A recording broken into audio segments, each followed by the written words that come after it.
जय श्री राम। स्वागत है तमारू अमारी यूट्यूब चेनल में। एक वार रघुकुळना राजा दशरथे हाथ में अरीसो लईने पोतानो चेहरो जोयो अने तेमने कान पासे सफेद वाळ देखावा लाग्या। तेमने लाग्युं कि जाणे आ सफेद वाळ तेमने कही रह्या छे कि हे राजन, श्रीरामने युवराज पद आपीने तमे तमारा जीवन अने जन्मनो लाभ केम नथी लेता?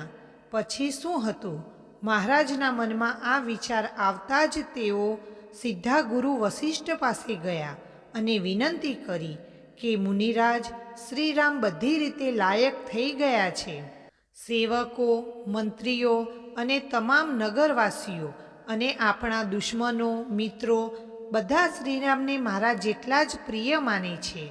हवे मारा हृदयमां एक ज इच्छा छे अने ते पण तमारी कृपाथी पूरी थशे। राजा दशरथनी आ वात सांभळीने ऋषि वशिष्ठ बोल्या, हे राजा, तमारुं नाम अने कीर्ति तमाम इच्छित वस्तुओ आपनार छे। तमारा मनमा इच्छा थाय ते पहेला ज फळ उत्पन्न थाय छे, छतां तमारे शुं जोईए छे?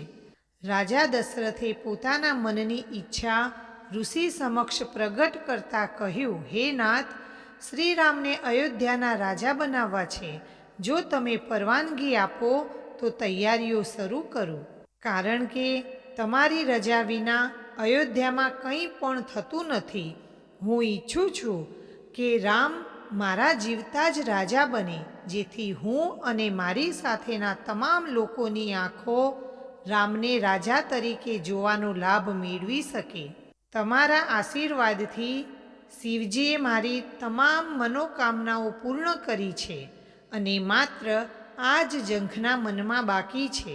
રાજા દશરથની નમ્ર વાણી સાંભળીને ઋષિ વશિષ્ઠ ખૂબ જ પ્રસન્ન થયા અને બોલ્યા, હે રાજા, સાંભળો, જેનાથી લોકો વિમુખ થઈને પશ્ચાતાપ કરે છે અને જેના ભજન વિના ઈર્ષા દૂર થતી નથી, એ જ લોકેશ્વર શ્રીરામજી તમારા પુત્ર છે, જે શુદ્ધ પ્રેમનું પાલન કરે છે અને તેથી જ તે પ્રેમથી તમારા પુત્ર છે। ગુરુએ આગળ કહ્યું, હે રાજન, હવે વિલંબ ન કરો, જલ્દી બધું સજાવો। શુભ દિવસ અને શુભ સમય ત્યારે જ છે જ્યારે શ્રીરામ રાજા બનશે, એટલે કે તેમના રાજ્યાભિષેક માટે દરેક દિવસ અને દરેક સમય શુભ હોય છે। ઋષિનો આદેશ મળતા રાજા આનંદિત થઈને રાજમહેલમાં પાછા આવ્યા અને મંત્રી સુમંત સહિત તમામ સેવકોને બોલાવ્યા।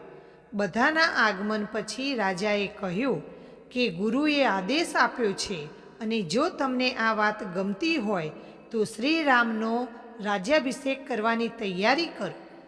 આ સાંભળીને બધાએ હાથ જોડીને કહ્યું, રાજન, તમે આખી દુનિયા માટે સારું કામ કરવાનું વિચાર્યું છે। આ કામ જલ્દી કરો, વધુ વિલંબ ન કરવો જોઈએ। આ સાંભળીને અયોધ્યામાં રાજ્યાભિષેકની તૈયારીઓ ઝડપથી શરૂ થઈ ગઈ હતી। મિત્રો, જો તમને આ વિડીયો પસંદ આવ્યો હોય તો વિડીયોને લાઈક, શેર કરી ચેનલને સબસ્ક્રાઈબ કરજો અને કમેન્ટમાં જય શ્રીરામ જરૂરથી લખજો।